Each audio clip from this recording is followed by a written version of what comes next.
بسم اللہ الرحمن الرحیم۔ السلام علیکم۔ مفلسی اور تنگ دستی کتاب کا سلسلہ جاری ہے۔ ثروت مندی کے اہم خطرات۔ جیسا کہ پہلے بیان کیا گیا کہ مفلسی اور ثروت مندی کی دونوں حالتیں کسی بھی عام انسان کے لیے متعدد ناگوار اثرات اور مہلک خطرات کی حامل ہے۔ یہی وجہ ہے کہ اسلامی تعلیمات میں ایک طرف مسلمان کو غریب و تنگ دستی سے بچنے کی طرف راغب کیا گیا اور دوسری طرف مال و دولت کی کثرت اور ثروت مندی کے بعض خطرات کو بھی نہایت صراحت کے ساتھ بیان کیا گیا، لہٰذا یہاں ثروت مندی کے اہم ترین خطرات کا ذکر کیا جاتا ہے۔ خدا کے سامنے طغیان و سرکشی۔ قرآن مجید کے مطابق کبھی رزق کی وسعت اور آسائش انسان کے طغیان و سرکشی کا بھی سبب بنتی ہے اور وہ اپنے رزق کی وسعت کی بنا پر اپنے خدا کے سامنے سرکش بن جاتا ہے۔ چنانچہ اللہ تعالیٰ نے ارشاد فرمایا، انسان تو یقیناً سرکشی کرتا ہے اس بنا پر کہ وہ اپنے آپ کو بے نیاز خیال کرتا ہے۔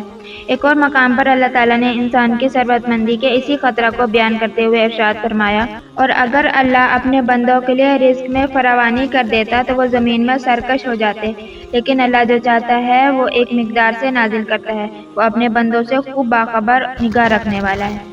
کیونکہ مالدار شخص یہ خیال کرتا ہے کہ اسلام کو یہ حق حاصل نہیں کہ اسے اپنے مال و دولت سے اپنی مرضی کے مطابق استفادہ کرنے سے روکے، لہٰذا یہی نظریہ اسے خدا کے سامنے سرکش بنا دیتا ہے۔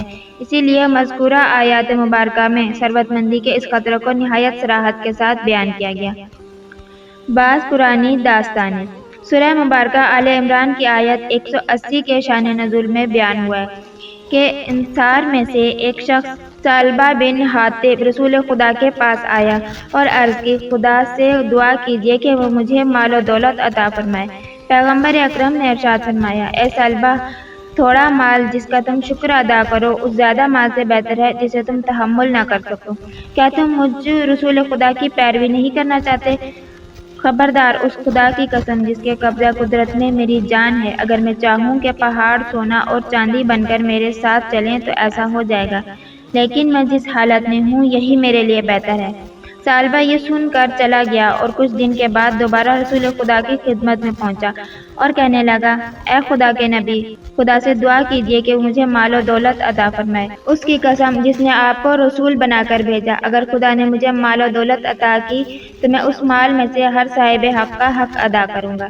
رسول خدا نے اس کے لیے دعا کرتے ہوئے فرمایا، خدایا ثعلبہ کو مال و دولت عطا فرما۔ اس دعا کے بعد ثعلبہ چلا گیا اور ایک بھیڑ خریدی اور پھر اس کے جانوروں میں اضافہ ہوتا گیا، یہاں تک کہ مدینہ میں اس کے لیے جگہ کم ہو گئی۔ چنانچہ وہ اپنی بھیڑ بکریوں کو لے کر مدینہ شہر سے کچھ باہر دور پہاڑ کے درمیان میں ایک قدرے وسیع جگہ پر جا ٹھہرا، لیکن کچھ عرصہ کے بعد جانوروں کے اضافہ کی بنا پر وہاں سے بھی دور جانا پڑا، اور یہی دوری سبب بنی کہ وہ نماز جماعت اور نماز جمعہ میں بھی شریک نہ ہو پاتا، یہاں تک کہ رسول خدا نے زکوٰۃ وصول کرنے کے لیے اپنے نمائندے کو ثعلبہ کے پاس بھیجا۔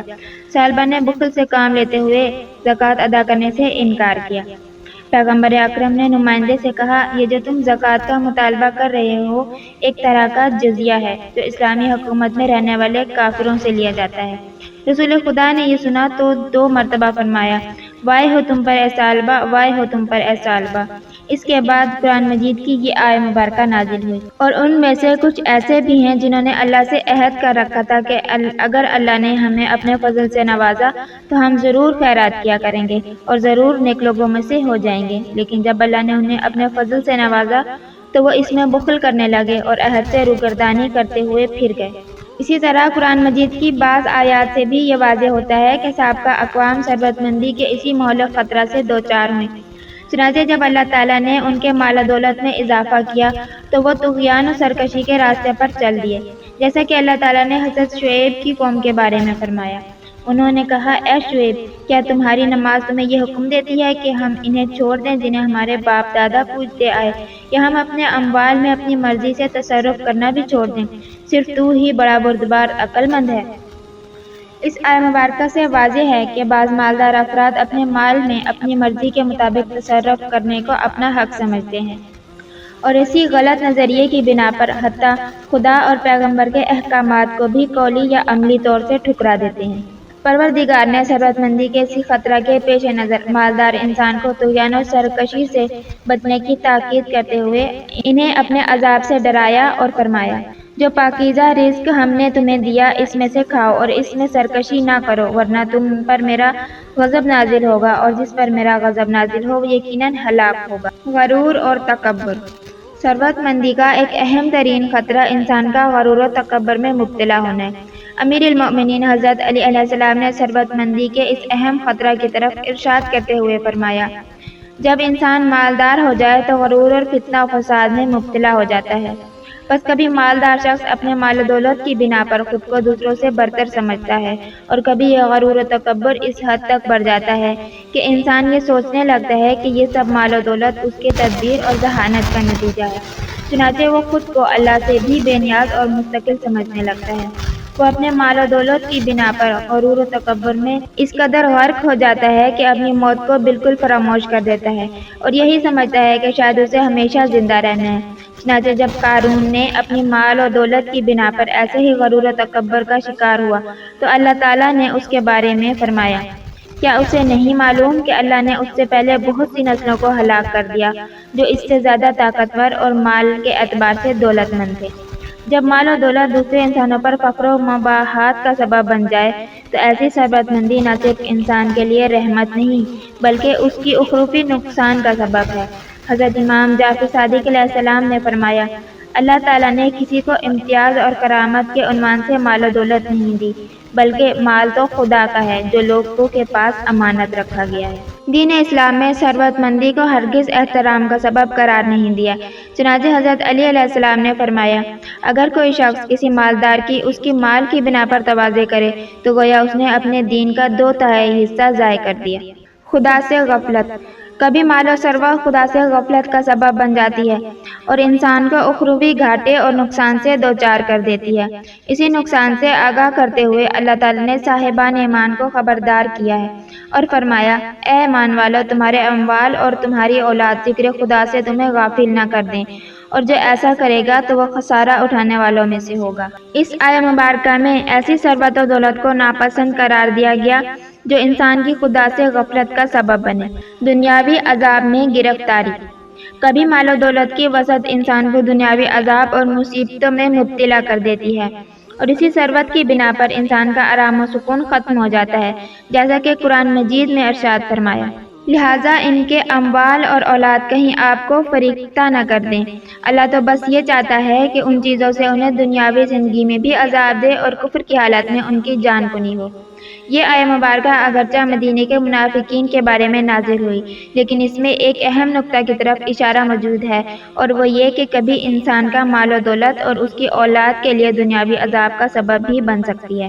ایک اہم نقطہ، تنگ دستی اور مفلسی کے ناگوار اثرات کے حوالے سے یہ جان لینا چاہیے کہ مذکورہ ناگوار اثرات عام مسلمان اور مومن کی نسبت سے بیان ہوئے ہیں، کیونکہ صحیح معنوں میں مسلمان اور آخرت کا کامل اور صحیح عقیدہ رکھنے والے مومن پر مفلسی اور تنگ دستی کے مذکورہ بالا اکثر ناگوار اثرات مرتب نہیں ہوتے۔ ثروت مندی کے خطرات سے بچاؤ کے طریقے۔